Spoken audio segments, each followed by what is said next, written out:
Sir Vijendra Prasad గారు, మీరు ఒకసారి స్టేజ్ పైకి వస్తే.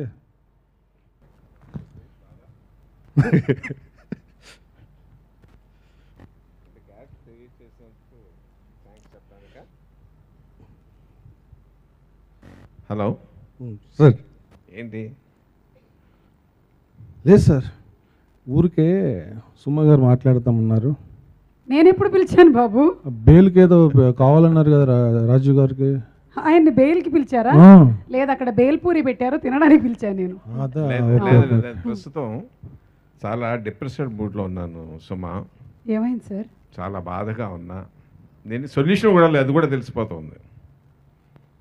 అట్లీస్ట్ నా బాధ అంటే 10 మందితో పంచుకోవాలని. మన నాటకాల్లో 9 రసాలు చెప్తారు: హాస్య, బీభత్స, కరుణ, శాంత. నాకేనానికి అన్నయ్యకి అన్నీ తెలుసు. కానీ 10వ రసం కనుక్కున్నాడు మా కాంచి. కనుక్కుని దాన్ని సాధించి దాని మీద డాక్టరేట్లు పిహెచ్డీ చేశాడు. దాని పేరు వెటకార రసం. ఆడి వెటకార రసంలో ములిగి తేలని వాళ్ళు ఎవరూ లేరు.